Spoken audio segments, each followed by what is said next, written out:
Amechad, bonjour à tous. Amechad, c'est votre émission, l'émission qui donne la parole aux représentants des communautés juives qui, j'espère, nous permettra de mieux nous connaître, de mettre en exergue des femmes et des hommes qui consacrent leur énergie, leur intelligence et leur temps à leur coreligionnaire. De mieux connaître aussi les activités de ce riche tissu d'associations, synagogues, institutions et centres culturels. Aujourd'hui, c'est la deuxième partie de notre rencontre avec Gilles Taïeb, qui est président du ASI Kerenor, vice-président du CRIF, vice-président du FSJU, comme on dit chez nous, 555, ça continue comme ça. La semaine dernière, vous nous parlez de cette maison du soldat à Kiryat Shmona, qui avant s'appelait l'Hôtel du Nord. Tout à fait. Malon Hatzafon. Malon Hatzafon, exactement. Et depuis, maintenant, ça fait combien? Ça fait 30 ans, presque? Je dis avril 1993, donc comptez. Ok. Et depuis, comment cette maison vit? De quoi elle vit? Alors cette maison, faut comprendre que cette maison, elle est la propriété de l'association pour le bien-être des soldats israéliens et du ministère de la Défense. Et évidemment, nous avons notre droit de regard, c'est contractuel, pour pouvoir nous assurer d'abord une chose, parce qu'à cette époque-là déjà, je fais toujours référence aux réflexions de Karen, parce qu'elle me donne des fois des petits. Elle m'a dit, on ramasse de l'argent, et c'est elle qui est à l'origine pratiquement, ça dit, ça suffit de ramasser de l'argent et de faire des petits trucs par-ci, par-là, par-là. Quand on se promène en Israël, les Américains, ils mettent leur nom sur tous les bâtiments. Eh ben, il y aura un bâtiment qui portera le nom de la France et de notre association. C'est pour ça qu'on s'est engagé sur un bâtiment qui s'appelle la maison du soldat de Kiryat Shmona. C'est le bâtiment de l'ASI en Israël. Et donc, elle fonctionne de manière, elle reçoit tous les jours des militaires qui sont à la frontière, qui passent, ou qui viennent passer un week-end. Ou bien, voilà, ou qui viennent passer un week-end, ou 3-4 jours, ce sont ou parfois ce sont des unités entières, des bataillons qui viennent, passer un repos, soit en allant vers le nord, soit en descendant de la frontière.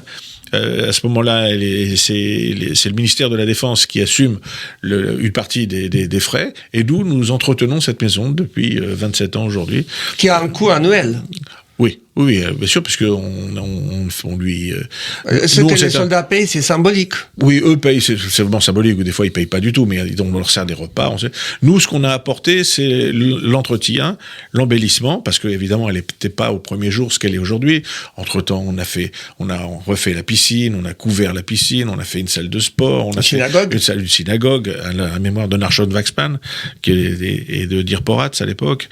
On a fait une salle de bibliothèque. On a fait une salle d'informatique, on a refait les chambres, on a refait les lits, on a installé Internet partout. Donc ça, c'est nos besoins. Donc nous, notre principe, c'est faire de cette maison du soldat pour que les soldats, comme on dit, soient comme au babait, qu'ils se sentent là-bas comme chez eux. Et donc, tout ce qu'ils demandent, on a comme responsabilité de leur dire oui et de le faire. Donc voilà, on a des demandes permanentes et c'est un engagement comme ça, sur des sommes qui sont relativement importantes tous les ans et qu'on continue depuis donc 27 ans à fournir. Alors, les premières années, c'était payer le lieu. Ça a été fait, et depuis maintenant, c'est l'entretien, l'embellissement, les transformations. Moi, je peux témoigner, j'ai visité, c'est vraiment un hôtel qui est très accueillant. Vous m'avez fait les plus belles photos. Merci. C'est très émouvant parce que c'est vrai qu'on voit les soldats arriver, ils se sentent chez eux.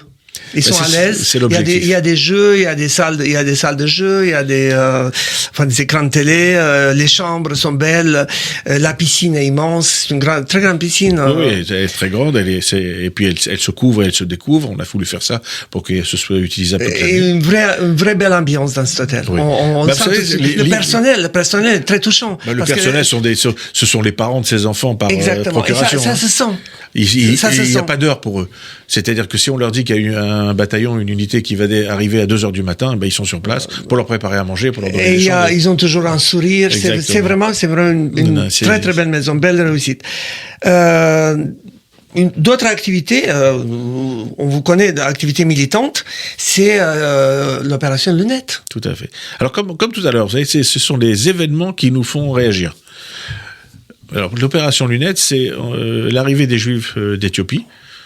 À ce moment-là, on a des amis qui sont sur place, qui vivent pas loin de Tibériade, et un ami me téléphone, il me dit, écoute, à Tibériade, dans les hôtels, il y a 4000 Éthiopiens qui sont arrivés, ils sont dans les hôtels, l'agent juif s'occupe de tout, le pays s'occupe de tout, mais il manque des choses de base. Alors je lui dis, mais quoi? Il me dit des couches, du shampoing anti-poux, du lait de bébé, des choses comme ça qu'il fallait fournir tous les jours. Alors je lui dis, écoute, on va s'en occuper. Donc nous, on a envoyé les fonds, eux sur place avec des camionnettes, allaient distribuer tous les jours dans les hôtels ces choses de tous les jours. Et au mois d'août qui a suivi leur arrivée, on est en Israël et on se dit avec nos amis, on va les rendre visite à cette communauté, on va voir qui sont, comment, et les voir. Et un ami ophtalmologiste regarde un, deux, trois enfants, et il me dit, les enfants ont un problème de vue. Il me dit, tu vois, lui, il a un problème comme ça. Alors moi, je sais pas, je m'adresse à la personne de l'agent juive, je lui dis, écoutez, vous savez que les enfants ont un problème de vue. Et le type me répond, adorable, il me dit, vous savez, on a tellement de choses à faire que ça, on peut pas s'en occuper. Et c'est là qu'est née l'opération Lunette. On sait, la première opération Lunette s'est faite à Tibériade pour les gens venus de l'Éthiopie. Et c'est là qu'on a monté la première opération. Alors, c'était pas aussi gros qu'aujourd'hui. Et aujourd'hui, comment ça se passe, justement? Aujourd'hui, on va chaque année, on choisit une ville, en relation avec le service social et avec la mairie. Nous venons avec notre équipe de bénévoles, puisque c'est 80 personnes qui se déplacent à leurs frais. Je rappelle, on disait, comme vous le disiez tout à l'heure, c'est des militants qui payent.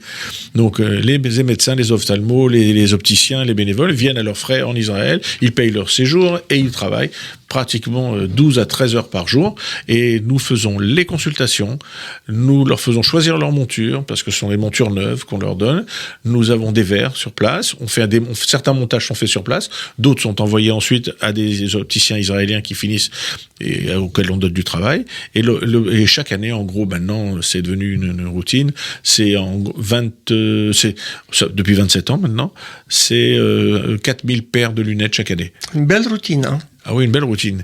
Écoutez, c'est pas difficile. Elle a été, le ministère de la Santé a voulu chiffrer. Vous savez, on donne toujours une valeur aux choses. L'opération Lunette, sa logistique, les praticiens, le coût de l'opération est évalué presque entre 800 et $1 million. Et donc chaque année. Chaque année, nous faisons un cadeau de cette somme-là. Bon, ça ne nous coûte pas cette somme à nous, puisque vous donnez, comme je disais tout à l'heure, de votre temps, de votre énergie, de votre intelligence, de votre savoir. Et voilà, et on paye surtout pour y aller. Donc c'est ça qui est extraordinaire. Et ce qui est magnifique, c'est, comme pour le reste, c'est une véritable famille, parce que ça fait 27 ans que ce sont les mêmes qui viennent. Et ils ont même du mal parfois à accepter ceux qui veulent s'y mettre, on n'a peut-être pas besoin. Il y a du renouvellement, j'espère. Oui. Alors maintenant, il y a une jeune génération qui arrive, on est très heureux d'aller voir arriver. Et puis quand on a commencé à goûter à l'opération Lunette, c'est un rendez-vous. Chaque année, on se dit, cette année c'est quand? Donc nous, si Dieu... D'après ce que j'ai vu, on arrive jeudi ou vendredi, on commence l'opération dimanche, lundi, mardi. Exactement, on fait dimanche, lundi, mercredi, on fait une grande fête. Voilà, exactement. Et jeudi, on rentre on rentre travailler. Et jeudi, on rentre à Paris pour travailler. Donc, on a prévu cette année pour la 27e opération, ça devrait se faire à Ashdod, si le Covid nous permet de venir, ça devrait se faire au mois de novembre. Et vous le faites toujours avec la mairie, avec les services sociaux. C'est pas vous qui choisissez à qui vous donnez les lunettes. Non. Nous, on choisit la ville dans laquelle on va. C'est vous qui choisissez ou c'est les maires, les villes qui vous sollicitent? Les villes nous sollicitent, et puis nous, on choisit l'urgence. Là où on est allé, ou là où il y a des besoins et tout. On a fait pratiquement tous, puisqu'on a fait depuis Shlomi jusqu'à Eilat, en passant par Beersheva, Netivot, Sderot. Alors, des fois, on fait exprès d'être dans les zones.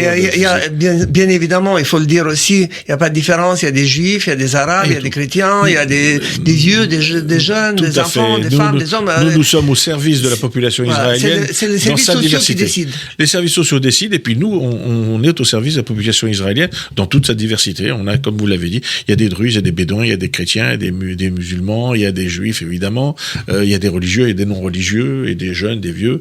Nous, c'est la société israélienne. Et vous avez commencé aussi à... Voilà, depuis 2 ans, on a ajouté l'opération audio. Et c'est une équipe qui fait partie de l'association ORL Sans Frontières, qui allait dans le monde entier, mais qui ne venait pas en Israël. Pourtant, les responsables sont juifs. C'est même mon cousin, donc j'étais heureux de lui dire qu'il fallait venir à la maison, mais ça y est. Et donc maintenant, depuis 2 ans, ils viennent, et c'est pratiquement 200 appareils d'audio qu'ils font et qu'ils offrent, quand vous connaissez le prix d'appareil. Et vous occupez aussi, là, ici aussi toujours des opérations ponctuelles. Je me rappelle d'une opération pour les cartables, par exemple. Voilà, alors on faisait des opérations pour la rentrée des classes, on le fait moins maintenant, mais par contre on s'occupe toujours des familles nécessiteuses, on s'occupe aussi des bourses pour les familles, pour les étudiants surtout. Ah, il y a une belle histoire avec justement Kiryat Shmona. Le maire, effectivement. Alors racontez-nous cette histoire. Oui, c'est vrai. Le maire de Kiryat Shmona que j'ai rencontré juste après son élection, il est tout jeune, il a 35 ans je crois. C'est un jeune avocat, et donc on me le présente, et on se salue, et puis il me prend de côté, il me dit, vous savez, je vous dois beaucoup. Alors moi je lui dis, c'est peut-être, mais on se connaît pas, donc pourquoi vous me devez quelque chose? Il me dit, parce qu'il y a 10 ans, vous avez distribué des bourses, et moi j'ai été un des récipiendaires de la bourse, et grâce à votre bourse, je suis devenu avocat, et aujourd'hui maire de Kiryat Shmona, comme on dit d'Ayeno. Baruch Hashem, magnifique. Gilles Taeb, merci. Je rappelle que vous êtes président donc de ASI Keren-Or. On n'a pas parlé du CRIF, on n'a pas parlé du Fonds social. Je sais que vous aurez beaucoup de choses à nous dire, mais je voulais vraiment parler essentiellement de vous seul, de tout ce que vous faites pour la communauté, pour le peuple juif, pour Israël. Je voulais vous dire un grand merci. Au nom de tous ceux qui vous connaissent, j'en fais partie. Je suis fier de vous connaître depuis longtemps. Et je sais à quel point autour de vous, il y a énormément d'amour pour vous. Et écoutez, cet amour, et puis je veux dire, c'est surtout un grand merci au peuple juif de nous donner l'occasion d'être utile. Kol hakavod pour tout ce que vous faites. Vos équipes, vous avez des équipes magnifiques. Be'atzlacha. Maintenant, vous savez que Radio J, c'est votre maison. Vous êtes là chez vous, vous venez quand vous voulez. J'étais toujours dans la famille ici. Rendez-vous bientôt pour une autre émission à Mechad. Gilles Taeb, merci. Au revoir. Merci Nélou.